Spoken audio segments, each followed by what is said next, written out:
Welcome to the Space News webinar, Automating for SmallSat Success. I'm Jeff Foust, Senior Staff Writer at Space News and moderator for our discussion. The growth of SmallSat constellations has required new ways to build and operate such spacecraft. Satellites were once bespoke items, almost literally handcrafted one at a time. Today, with companies fielding dozens, hundreds, and even thousands of satellites, new approaches are needed to manufacture and operate them, and we will explore that over the next hour. Today's webinar is sponsored by Apogee Semiconductor. Before we begin the discussion, a brief word from Apogee. Hi, I'm Anton Kidos, Chief Revenue Officer at Apogee Semiconductor. I first want to say thank you to Space News for giving us the opportunity to sponsor this very relevant webinar discussion on automating for SmallSat success, with speakers and companies that have truly revolutionized the satellite industry. To provide a brief background on Apogee Semiconductor, we are a fabless semiconductor company focused on developing differentiated integrated circuits for the commercial space industry. In 2017, I, along with our other co-founders, decided to start this company because we felt the SmallSat industry was being forced to compromise between reliability, performance, and cost. In order to solve this problem, we felt we had to make better, more innovative integrated circuits, and there was no way we could have achieved this without leveraging automation, as well as reliable, repeatable commercial processes. I look forward to hearing a great discussion from these esteemed panelists. Now, Jeff, over to you. Let's move on to introducing our four panelists. Charles Beams is currently the chairman of York Space Systems, a leader in commercial small satellite design, manufacturing, and operations. Apart from his role at York, he is also an active early-stage investor and co-founder of the SmallSat Alliance. He is currently serving as chairman of the Alliance, which has become the preeminent industry group representing more than 60 next-generation space companies to the U.S. Congress, Department of Defense, and intelligence community. He also serves as a board director for multiple aerospace companies, including as executive chairman of SpiderOak, a leader in zero-trust commercial cybersecurity solutions. Marc Bell is the co-founder, chairman, and CEO of Terran Orbital Corporation, a global leader in satellite-based solutions, primarily serving the aerospace and defense industries. Terran Orbital provides end-to-end satellite solutions by combining satellite design, production, launch planning, mission operations, and on-orbit support to meet the needs of the most demanding military, civil, and commercial customers. Bell is an accomplished entrepreneur with a wide-spanning career in real estate and internet infrastructure companies. He's also an avid Broadway producer with 2 Tony Award-winning Broadway shows. Chester Gillmore is Senior Vice President of Spacecraft Development and Manufacturing at Planet, a leading provider of global daily satellite imagery and geospatial solutions. Part of the early team at Planet, Chester is now responsible for overseeing all of the company's satellite design and manufacturing operations. This includes the design, prototyping, qualification, and launch of history's largest fleet of Earth observation satellites.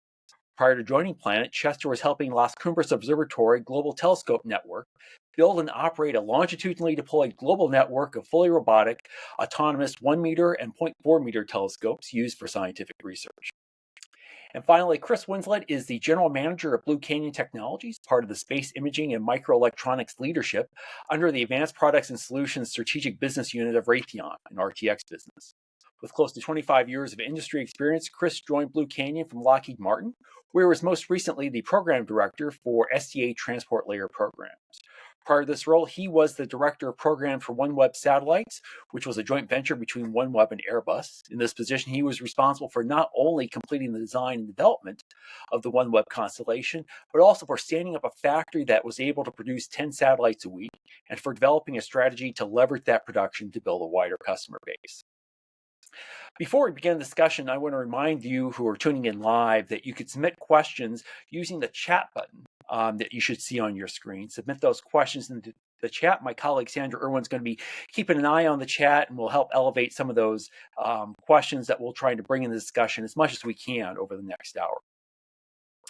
And with that, I want to start off with a general question for all 4 of our panelists. Provide sort of an introductory overview, if you will, of your approach, maybe even sort of your philosophy towards automation when it comes to SmallSat manufacturing and operations. Maybe just spend a minute or 2 each. We'll go in the order of the introductions. Start with you, Chuck. Sure. Thanks, Jeff. First, I just want to say thank you to our sponsor, sponsoring this panel, and for you guys for having this idea. I think it's a great idea to have, and it's an honor to be invited to be a guest on your panel. As far as the opening comments, the first thing that came to my mind when I got the note from you all was that automation is a word that really has been around a long time, and it goes back to, and really what it's about is substituting software machines of different types to do things that used to have been done or should have been done or were done by humans, right? And it goes back. I remember I spent an afternoon with General Schriever in 2000, and he used to have an office in Georgetown, and he regaled me with the fights he had when he was running the space stuff back in the 60s with Curtis LeMay, who was the chief of the Air Force at the time, about this idea that he could not get his head around the idea that you could have an unmanned satellite taking pictures. And Curtis LeMay insisted that you had to have this program called the Manned Orbiting Laboratory. You had to have somebody actually taking a picture from the satellite. And I think we've come a long way since then, but it's really the same sort of thing is kind of going on. And we see it today in operations. I think more, and today I think the challenges that we all face are as much cultural and policy, especially when it comes to like the Space Force, than it is the technical. A lot of the technical things I think we're all going to talk about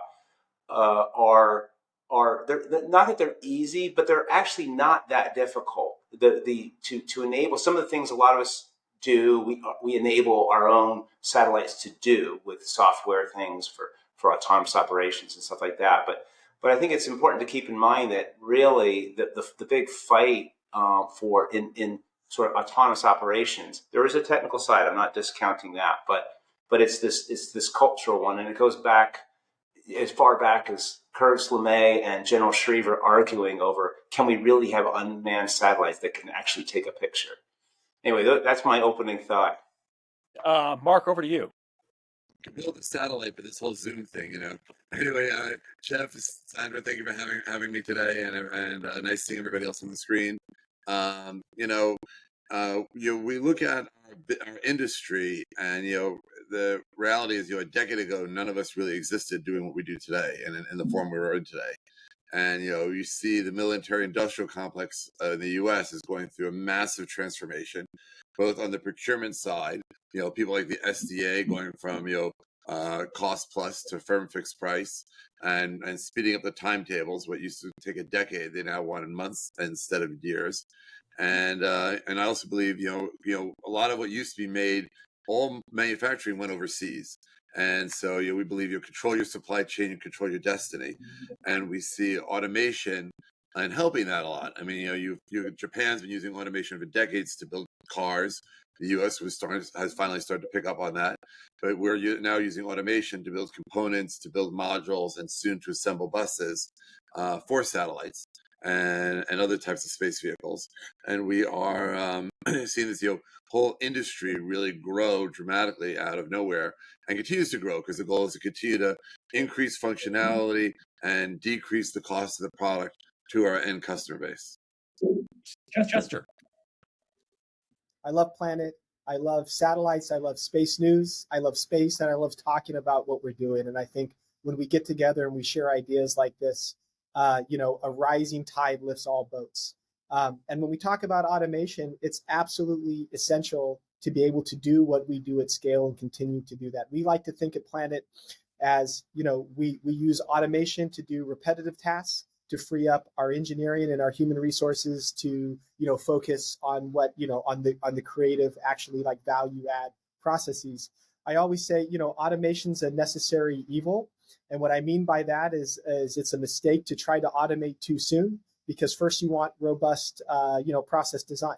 You want to make sure what you're building makes sense. You want to make sure you get the process to where it needs to be. And then once it gets to a repetitive state, then we leverage automation to then free up the engineers and free up the technicians and free up the operators that are no longer doing the repetitive tasks, because then they can build, design, and create, the next level. At Planet, we're committed to pushing the boundaries of what's possible in aerospace and satellite manufacturing. We've been doing it for over a decade, and it started with sort of what we call agile aerospace, where we treat hardware like software, and we go through these iterative build cycles to where, features slip, but deadlines and launches don't slip. So we think about release trains, and the only way you can do that is by leveraging automation everywhere you can, sort of, underneath, if you will, underneath the surface of the glacier. All that's happening underneath needs to be automated in order to keep up and keep pace with change. All right, thanks, Chester. And Chris, over to you. Yeah, so I'll echo kind of what the previous three panelists said, but completely agree. I mean, if I think about automation, I think about the 4 stages of a satellite's life. First, design, and that's really what Chester's kind of hitting on. Being able to have the tools to be able to automate a lot of the manual intense processes. I mean, I think about when I first started my engineering career in the satellite world 20 plus years ago, a lot of it was manual, just being able to do the analysis, reviewing the data. The tools that are out there today are exponentially better than when I started. And so being able to actually leverage those tools and free up those engineering resources, so they're actually looking ahead in the production side and how to efficiently do things and really focus on the strategy of the design as opposed to doing a lot of the manually intense. And then the other 3 phases, assembly and integration. So likewise, being able to automate a lot of those repetitive tasks, having tools that allow it to be efficient, really spending more of your resources on how do you make things better as opposed to the down and in. And then things that really require a lot of precision, eliminating a lot of the mistakes that we've traditionally made in the aerospace industry. And then on the test side, automating not only the test, but the data review, back to the design, plugging into it, actually designing so that you can test it and put it together first time from an automation standpoint. I mean, again, it's allowed the price points, the cycle times of satellites to go down dramatically. And then the 4th cycle is just getting on orbit, which is really what Chuck was talking about, is satellites flying themselves. I mean, if you look at, traditional aerospace as far as the way we flew satellites 20 years ago, you'd have maybe 10, 20 operators for every satellite. Now it's completely the other way around. You may have 1 operator per 50 satellites because the satellites are actually flying themselves for the most part. And so being able to automate all 4 of those phases has really changed the entire industry. And that's really what I'm excited about. And I've really focused the last 6 years of my career on how do we continue to turn that flywheel so we can leverage it more and more, do more smart automation so we can actually make things faster, cheaper, designed to put together, designed to operate themselves. So very excited about the topic and the panel. Great. Thanks, all of you, for those introductory comments. Want to dig in here a little bit on where you incorporate automation.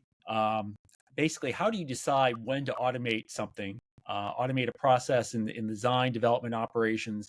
What is sort of the process you go through to decide that now is the right time to incorporate? I think, as Chester put it, the necessary evil of automation in some of these processes. Maybe Chris, since you just finished, maybe talk about maybe a specific case where you decided to incorporate automation to achieve the ends of a particular program. Yeah, I can give you a couple of areas, and really it kind of goes back to the different phases of the cycle. But I think where we will refer to like smart automation, where does it add the value? Where can you take out repetitive tasks that are either prone to human error or frankly just have a human factor that's tiring people or causing repetitive motion issues? So you definitely want to automate those things that require high precision. So in our components areas where we actually build reaction wheels, the ability to actually place magnets, bearings, things like that, things that are highly precise, need to be repeated at the exact same location every single time, that are very manually intense are the things that you really go after automation. Winding of torque rods, for instance, it's a very boring operation to have somebody manually do that for 8 hours a day. So being able to have a machine that can quickly and efficiently be able to do that, that's where we focus. When we come to decisions on where you decide to automate, it really is where are you eliminating those repetitive tasks, high precision tasks, where can you actually free up your resources to actually look ahead as opposed to doing intense analysis or details. It's really kind of that opportunity trade, but also where do you need something that's very repeatable? So for us at Blue Canyon, it's really in our components area where we focus on automation, things like conformal coating, placing of bearings, magnets, winding of torque rods, things like that. On the operational side, kind of same thing, the analysis that we do with our guidance, navigations, and controls, being able to automate a lot of those tests to be able to determine what's the optimal algorithms, as opposed to having to manually run procedure after procedure or case after case to really determine that, and really getting to an on-orbit operations where instead of having an operator constantly flying the satellites for the most part are not only flying themselves, but determine the optimal position and navigation so that they can actually focus the value of the asset, collecting value as opposed to making unnecessary maneuvers. But those are the things we go after from an optimization and an automation standpoint. Great. Chester, you mentioned that you can't automate too early, but when do you decide when is the right time to incorporate automation into your processes? Well, I think some lessons you have to learn the hard way, and when you spend a lot of time and energy and software resources automating a task, only to realize, whoops, this is not the right task, then you realize very quickly you need to iterate your process for automation. So most of the lessons that we learned at Planet, we learned the hard way by being very, very aggressive in our build and development cycles. And I remember very, very early on, if it wasn't for automated test scripts on the ground, we would have never been able to ship any spacecraft, because it was 7 of us in a lab building 30-odd spacecraft at once. We had the folks who were designed for operating the satellites actually executing automated ops scripts that then were version pared down test scripts on the ground to pull telemetry off of our flat sats and then our box builds and then our integrated satellites on the ground. Those were all sort of flowing into our mission control. This is all prior to launch, and we were looking at expected telemetry values versus actual telemetry values. Is this a real limit violation? Do we need to go put an engineer's eyes on this, or is this okay? And then all of that data from the ground feeds into sort of a day zero. And one of the benefits that Planet has is being completely vertically integrated. Our mission control, our mission operations team is actually working on automating how we do day in the life testing on the ground, and all of those scripts that they do feed into day zero. So by the time the satellites launch themselves, we go through fully automated commissioning and test sequences. We have several mission ops folks, but they're primarily there to monitor and make sure the robots are doing what the robots are supposed to be doing autonomously in space. So really, it starts with this, it starts with the very, very beginning, and then it goes to the very, very end, and then you want to make sure there's very continuous active, feedback loops and feedback cycles in that process. Chuck, as York has expanded, obviously you need to incorporate automation as you build larger and larger constellations. What's the process by which you decide, okay, here's something that no longer can be done manually or should be done manually, and need to incorporate automation into that process? So, where have you experimented with and incorporated automation in that growth process? It's a great question. Our sort of guiding value proposition to our customers really hasn't changed since Dirk and I got the whole thing going many years ago. And it's really about 2 things. It's about value, in other words, low cost, and speed, right? Speed because we envisioned way back then that there would be more and more of a need for quicker response time for things. And so what we've done in the for cost, one of the things we realize is that there's a lot of costs associated in operations.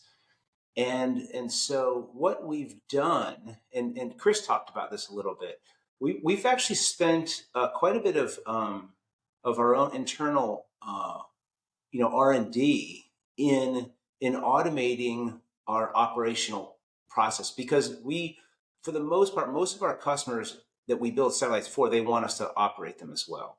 And so we can do that we can allow them to do it almost autonomously, and that brings those operation costs down to almost zero.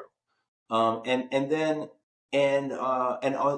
from an anomaly resolution, all the things. I don't know if any of you.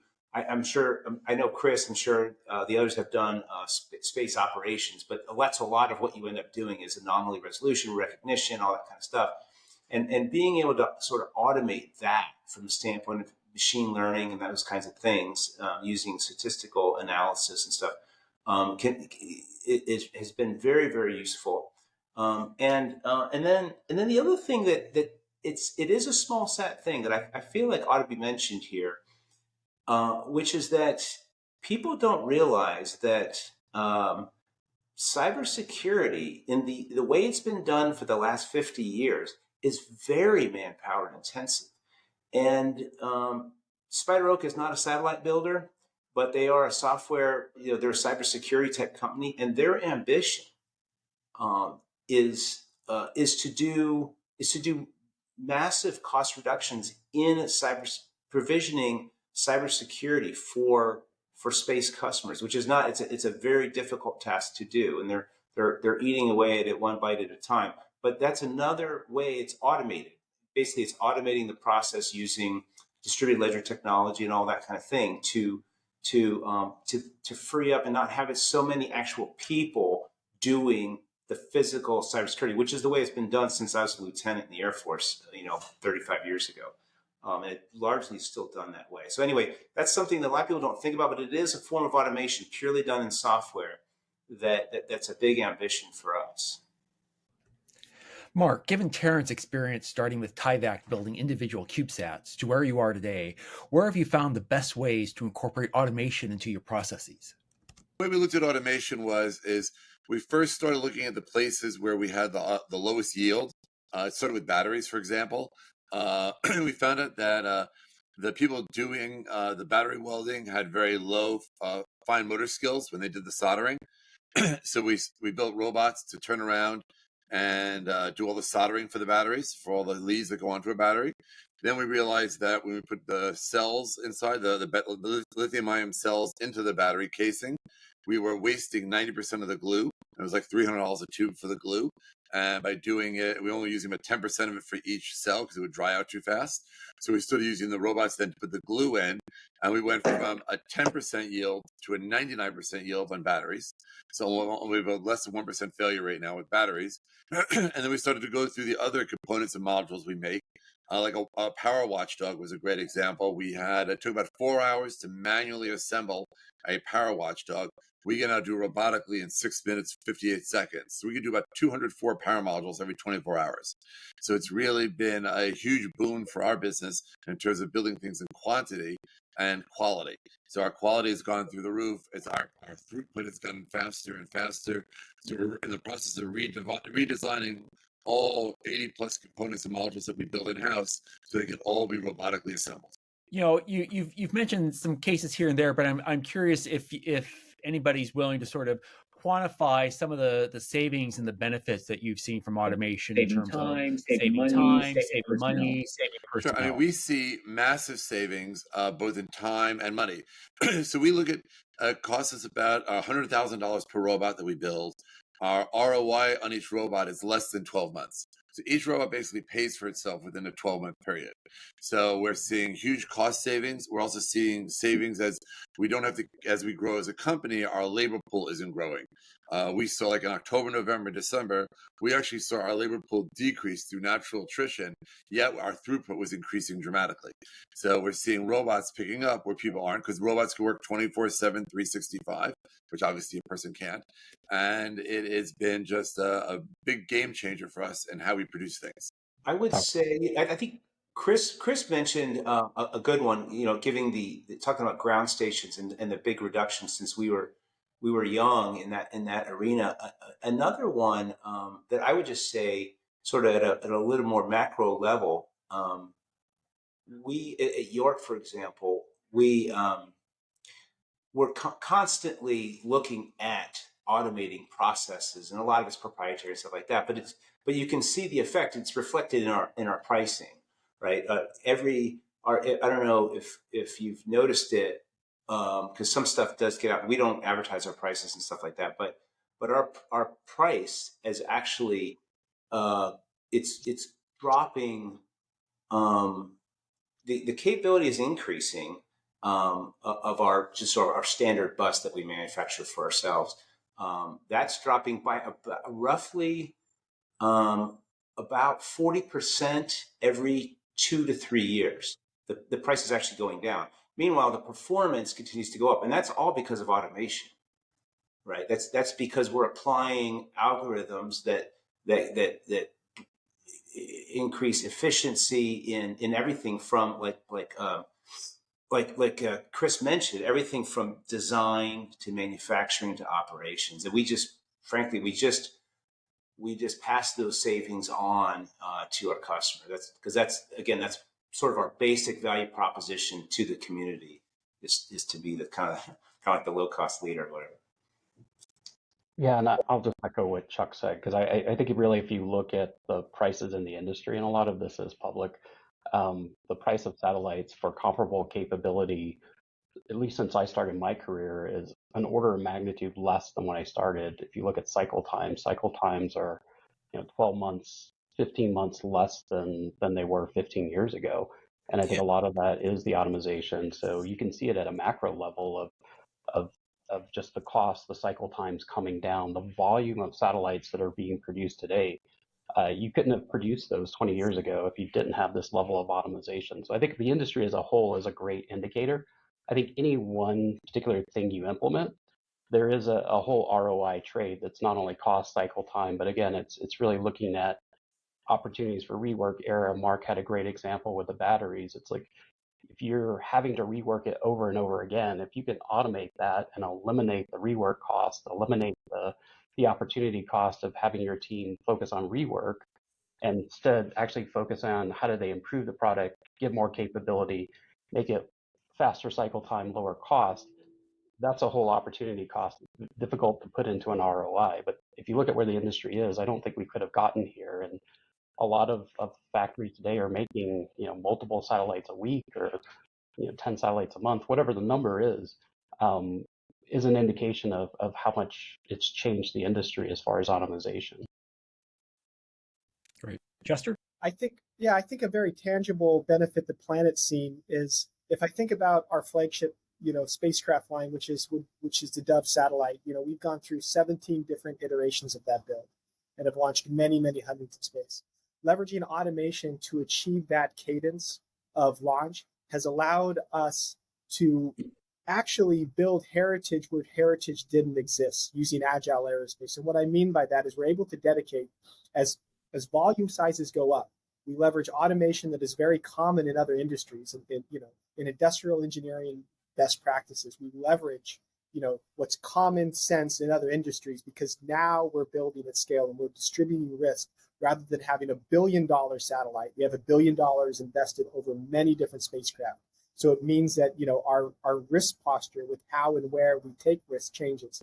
It allows us to develop a cadence by which we're launching frequently, and we can take technologies that are considerably cheaper because they don't have extensive heritage already associated with them. We can incorporate those into our designs. We start to build heritage in a way that allows us to take the appropriate level of risk to develop maturity of our systems, while also making sure we're delivering SLAs to our customers. So the customer doesn't have to take the risk. Planet gets to take the risk.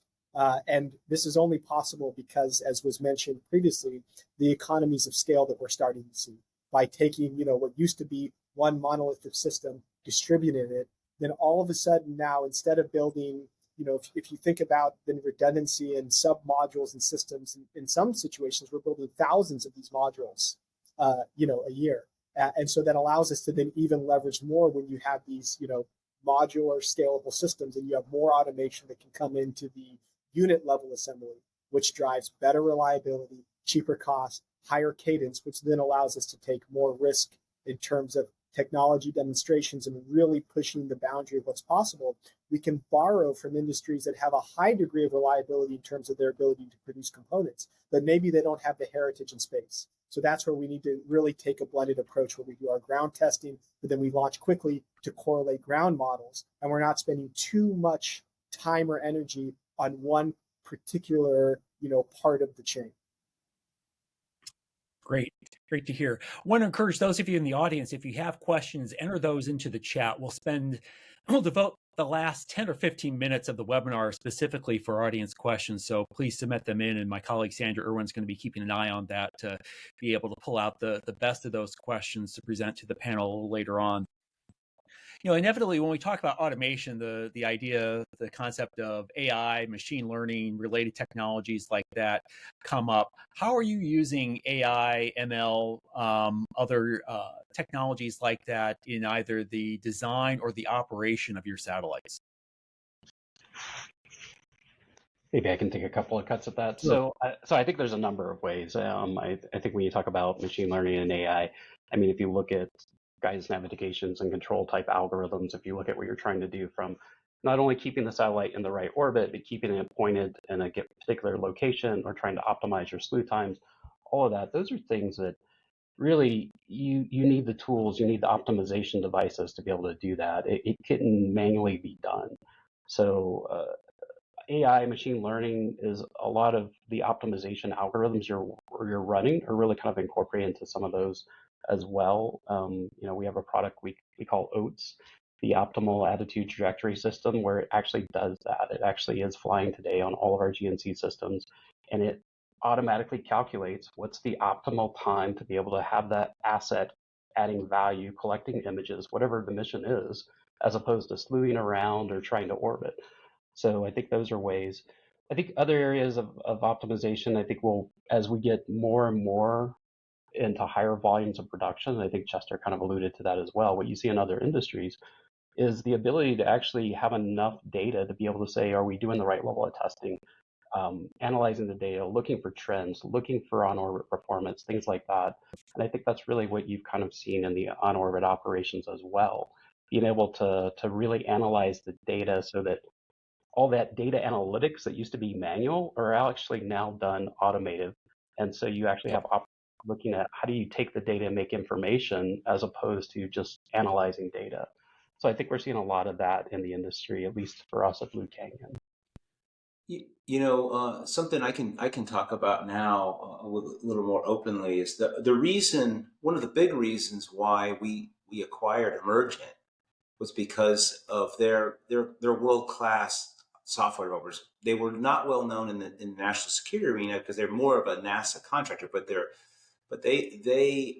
AI ML type algorithms that they have that run on board the spacecraft is necessary obviously for a lot of these deep space types of NASA missions, is exactly the same type of software that's useful today for what they call remote proximity ops, close proximity ops, that kind of thing, right?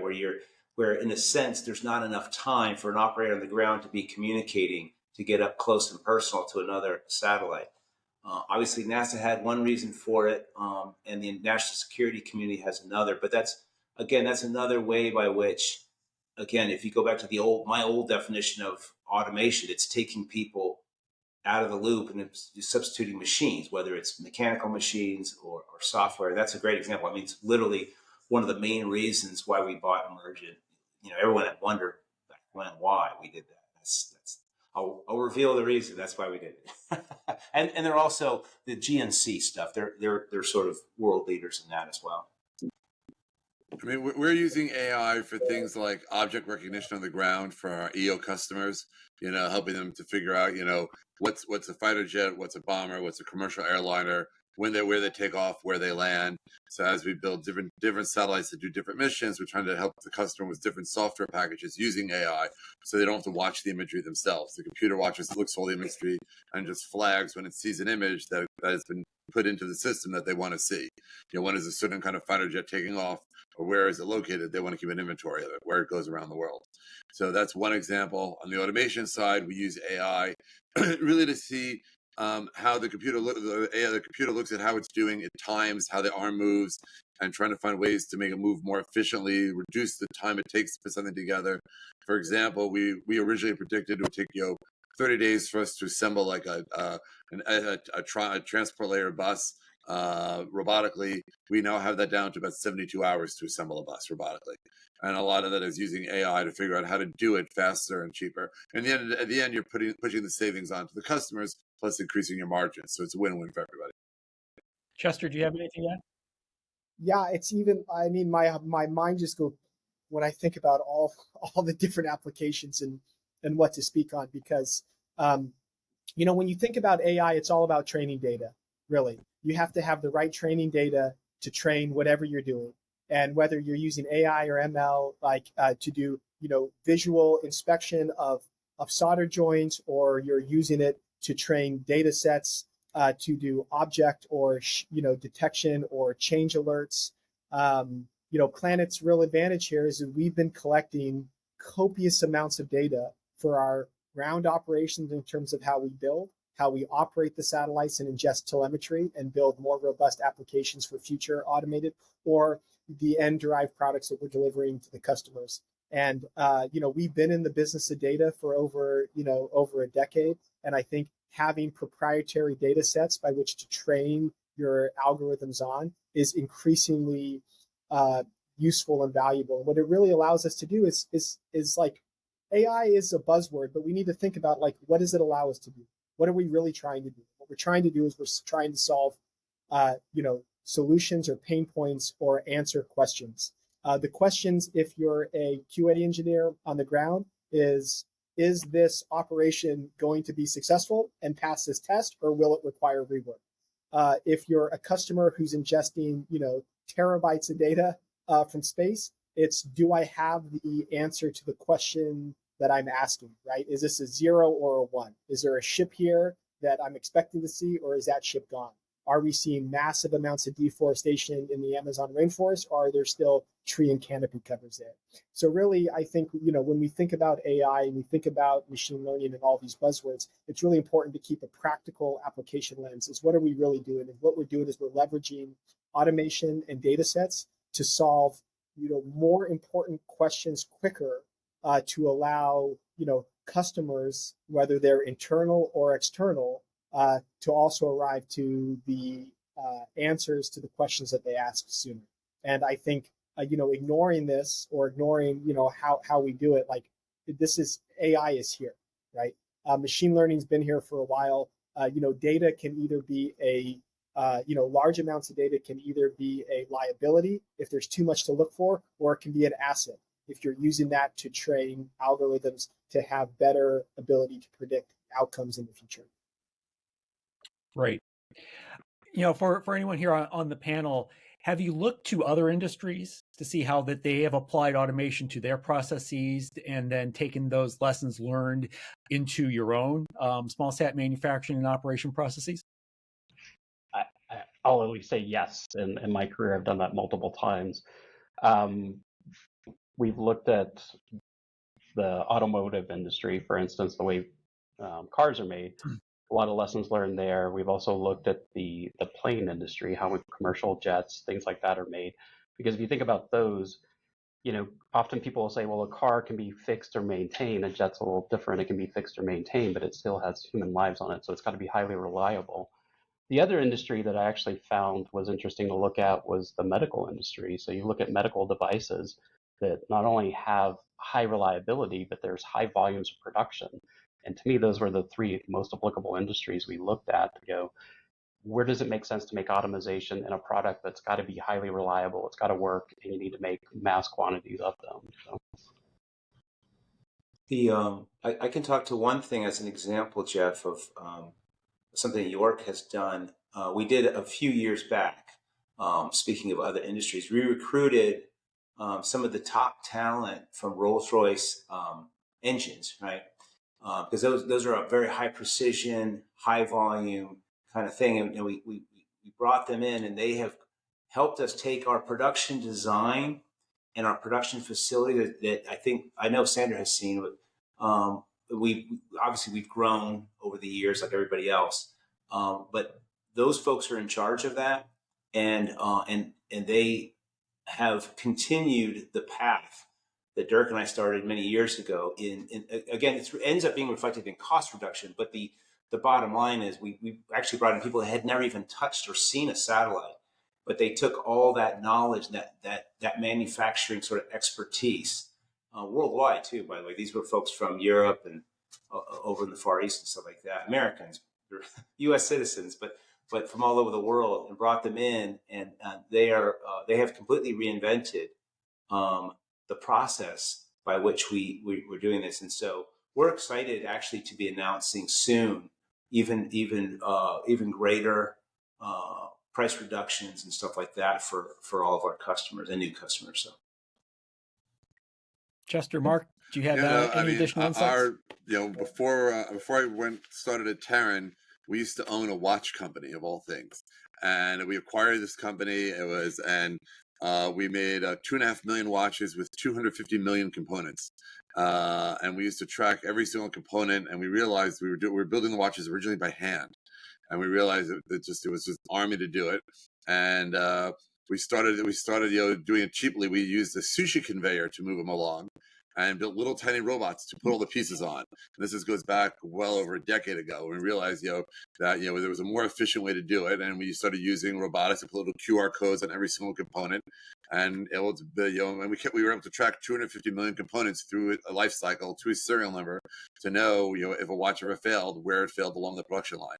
And we had a lifetime warranty on the watches. We used to say if our watch expired before you did, you get a free one. And it was, but it was a great learning experience. And so we started to do robots at Terran. We realized that automation really would be the key to getting every component to be perfect every time. Chester, do you have any sushi belt conductors or conveyors or anything like that to help? I'm trying to think. Not sushi belt, but there was the chocolate factory. That we had with the chocolate factory conveyor that we were using on one build. I think that was the third build, if I recall correctly. I mean, I think the core of Planet's DNA is doing exactly what you mentioned, Jeff, which is borrowing and leveraging from other industries. When we first started Planet, it was like, how do we, break this cycle where it takes, decades and hundreds of millions, if not billions of dollars to design a satellite. And by the time you launch it, it has cutting edge technology that is a decade old. And one of the ways you do that, how do we leverage the billions of dollars that's already in consumer electronics industry? And one of the primary challenges that we saw is in order, space is space, and the environment by which we design for is challenging, it's difficult, and it is different than what consumer electronics or automotive have to solve for.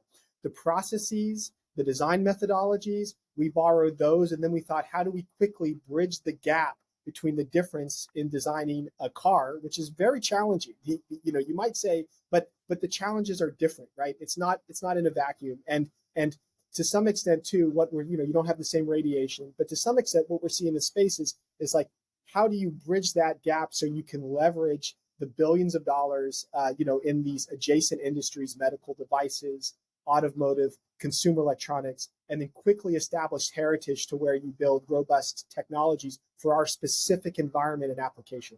Because as much as we want to say, satellites are just a cell phone, like they are, but they're a cell phone that have to be launched on a rocket, with massive, survive massive energetic loads. Then they're going, in and out of very, very intense thermal cycling, getting bombarded. You have you got an angry sun right now, right, which is causing all kinds of problems, in terms of. So you have to be able to, leverage and survive these challenges. So really, what we focused on in Planet is how do we bridge that gap? And as an industry, this is what we're starting to see more and more. What are quick ways to gain heritage, to correlate, what we already know to be on the ground, to develop better products and better, data sets and better value to our customers.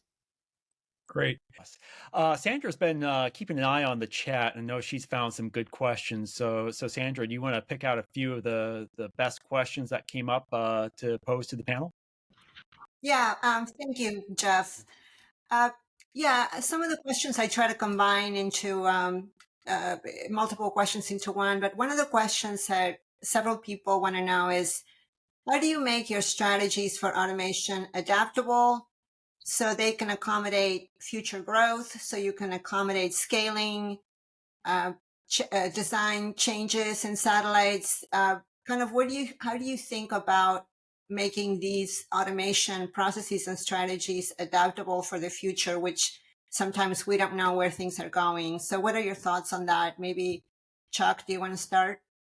Sure. It's a good question. And frankly, it's a question that always each one of us has to ask ourselves in the beginning, because part of what enables automation is how you've designed the sort of think of it like the core DNA of your product, and also your sort of facility and your processes and stuff like that, because they do have to be extensible and adaptable. In the case of there's obviously, like all of us, there's a lot of proprietary stuff associated with what we do and how we do it and all that. But I can tell you that we have two sort of main classes of satellite size. We have the S class and the LX, and we don't bid on something that won't fit within the performance envelope of either one of those two, right? You can call that automation just by itself. But the other thing is, all spacecraft, and they're almost like the same space. They're almost like the same bus, except they handle a different size, in terms of payload mass. And because of that, we have a single software baseline, right? And so and software is, I'll tell you, I'm an old hardware guy, but software, it's all about software now. And so in terms of automating for efficiencies and stuff like that, you can think of it a little bit like the iPhone versus an iPad, especially a wireless iPad. They're kind of like the same device. They run the same iOS, all that kind of stuff, but people have them for different reasons. And it's very similar. And so this idea of when we incorporate automation techniques, whether it's software for operations or in design, as we scale up or scale down, whatever we do, it ends up, we're able to do it, to answer the viewer's question, because it's built, our whole thing is sort of built that way. And by the way, that's true also in the manufacturing side. So that would be a simple way for me to answer that from your perspective. That's good. So we build our own robots in house, and we build a lot of components for the robots in house. So we keep thinking of, as our robots keep getting bigger and bigger, they become more and more functional as we design different hands and different grippers and different ways of solving different problems for reaching different areas and different kinds of components, because not every component or module is the same shape or size. So we keep designing the robots so they can switch hands, switch pieces, switch arms. So one robot can literally do many, many different kinds of modules. And then we expand that into production line of many robots with multi-functionality. And so we're always looking at how we can grow what we do. And it's very, on every robot, we have tons of cameras. And we've also the same little QR codes we did on our sushi belt that go ahead and every single component inside a component module, every single piece, is a little QR code that gets scanned once again, so we can follow exactly what bus it goes into. Should a bus not test right, we'd be able to know exactly what component it is, where it was made, when it was made, go back to the videotape or watch the video of it being made to determine what was it done right or wrong and what we can do better. And then learn from this whole process. We're always making them smarter and better, and then eventually bringing the costs down as well. Thank you. Thank you. Maybe, Sandra, I can add something here too, because I've gone through this trade several times in my career, and it is a decision you have to make, is like what level of automation makes sense, and a lot of that goes back to how repeatable is the process. Are you going to change things? Because once you invest in that infrastructure, reconfiguring it's another investment. So really, to me, it gets down to what are the modules that you can leverage and reuse regardless of the end product configuration. So what we really invest in is heavily automating the component side of it. So it's the same building blocks, regardless of what the satellite form factor looks like, the components are the same building blocks in there. I love the fact that Chuck keeps bringing up the software side, because like him, I grew up in the hardware side, and I often forget about that. But same thing with the software. It's the same core GNC module that's leveraged in every single one of our products, and it kind of branches off. But if you can create that common building blocks, that's really where you want to focus your automation. And if you can create that in a way that the end products, when you put these building blocks together, the missions may be very different, but the pieces that make up that are the same and very repeatable. That's where you kind of focus your automation, at least in my experience. Let me and what I will say, yeah, I'm sorry. Just 20 seconds, Real Planet. What I would say is we've really focused on a platform for automation. So if you think about our approach to our mission operators, like our mission operations folks, we have developed a platform that allows them to very quickly automate mission ops and configure our operations and our profiles. And the same is true on the ground. So really at Planet, it's been a huge investment in software engineering to build a platform that enables quick automation from our manufacturing test engineers to our orbits engineers to our mission operators. And that's been really, really key to making sure that this remains repeatable and remains relevant as time goes on. Thank you, Chester. Let me ask this next question to Chris. I know Blue Canyon, you build many different sizes of satellites. You also have unclassified, classified programs. There are some questions about what are the size and mass limitations for an automated satellite? And is there a point where you can automate, but only if it's a certain size and not beyond a certain size? And what are some of the challenges with that, Chris? Yeah, I mean, you're correct. We make satellites down from 3Us all the way up to Espa Grande type satellites, so a lot of variation. I don't think there's a limit where it says, hey, when it gets to this mass, it doesn't make sense to automate. I think it goes back to how repeatable you want, how different is your product changing. And again, going back to, can you automate at the right level? Because a lot of our components, even though they're different size satellites, they have the same technology, they have the same components, they have the same software, and they just build off of that. So for me, at least at Blue Canyon, it's not so much a mass size limitation, it's really at what level do you automate and keeping that building block the same, regardless of what the form factor of the satellite looks like. I mean, I think you can walk through factories. I've been through airplane factories, both Boeing and Airbus, and they automate huge planes. So any level of automation is possible regardless of mass. It's just how you built into it, and then what level does it make sense to do for the products you're offering. So what we've kind of focused on is automating at that component level, and then automating at test, for instance, and the design processes and the on-orbit operations. And again, the type of test you run on a satellite are pretty consistent, regardless if it's a 3U or an Espa Grande. But it's being able to build off those building blocks, those modules, to keep that automation consistent. Mm-hmm. There's somebody, and Chris, maybe you can also address this, but how do components and modules work together to optimize automation? Are there particular components that are better suited than others? Can you break down a little bit how different components play a role in automation? I will, and I will say it's not so much the type of components. I think it's really the type of process that you're using. If it's manually intense, if it's winding torque rods as an example, I'll always use. If it's assembling things that are small, need precision, that's where you want to focus your automation. Kind of same thing on the test realm. If you're just running the same test over and over again, and you can define pass-fail criteria, you want to automate there, regardless if it's a component or a module, a star tracker or a reaction wheel. I don't think you want to necessarily focus too much on the product as much as the process, whether it's on the integration side, the test side, the design side, or the operational side. What is that process, and does it make sense to automate that process? Great. A quick one for Chester. You work with a lot of companies in this industry. Do you think that there is collaboration on these automation solutions? Would you like to see more collaboration? Should there be more collaboration? What are your thoughts? Absolutely. We have seen so much maturity in our supply base. As we start, as more operators start to build at scale, as we look for different solutions for different customers, we want to see this. We want to see maturing of offerings that help us, that help the customer. So we're already sort of seeing this in effect come to play. So the answer is yes. Yeah. And more of everything. Together we all win. That's how this works. That's good. That's a good way to put it. Chuck, a question on facilities. You work with government customers.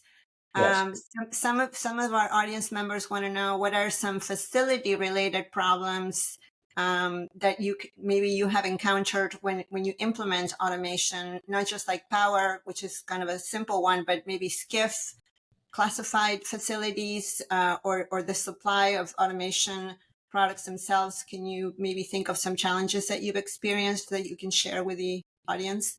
Well, we really haven't had sort of challenges along those lines. I would say the big thing, and it addresses that question and also the previous one. When you talk about engaging and sharing information and sharing like sort of lessons learned, I think especially when we start talking about the future, right, and especially with our customers, a lot of us, it might not be true for Planet, I'm not sure, but a lot of us, our major customer, not our only customer, but our major customer is the government, right, and the government is tends to be more resistant to change for good reason, especially the national security arena. And so I think we all, in fact, it's one of the reasons why Steve Nixon and I created the SmallSat Alliance like 7 years ago, was to help educate actually the government, both on the Hill and in the executive branch, on what this whole revolution can mean for them in terms of value proposition and all that. And automation is a huge part of it. And that's the next, this is why I was so excited to be on this panel, because it is the next big thing, right? And it's going to affect the Space Force and the way the Space Force organizes, trains, and equips, because it's very different. Our military is still organized the way the Roman army organized, 2,000 years ago, right? With the centurion sort of mindset, and that is completely not what's needed for the Space Force. And because of things like the fact that a lot of it's going to be autonomous. And so the types of skills that Guardians will need, and we can help them think through that in sort of collaborating with them, and we're all doing that. I know Marc's doing that. I know Dirk's doing that with York, and so I think that's an important thing to actually maybe we haven't had, to my knowledge anyway. Of course, they don't. The bad news often doesn't get to me at York unless it's really bad news. So they could have had issues that I was unaware of them, but that would be my guess, my sort of perspective on that, which is that more engagement is absolutely a great idea. Collaboration, especially with our intended customers, Space Force, all of them. So anyway. Thank you very much, Chuck, and thanks to the audience for all the great questions. Jeff, over to you for closing remarks. Great. Thanks, Sandra. Unfortunately, we've run out of time for this webinar. As you can tell, that we've had a lot of great discussion, and hopefully you've gained a lot of insights about this important topic about automation and small satellite manufacturing and operations. I want to thank Chester, Chris, Chuck, and Marc for participating in the panel. I want to thank Apogee for sponsoring the panel. I thank most of all you in the audience for tuning in. Some of you were asking about a recording of this, and there will be a recording of this webinar that will be on the Space News website in the near future. Also, stay tuned for information about our next webinar coming up shortly. It's going to be a great discussion. I think you'll really enjoy it. But thanks to all of you. Thanks to all the panels for tuning in today, and have a great day.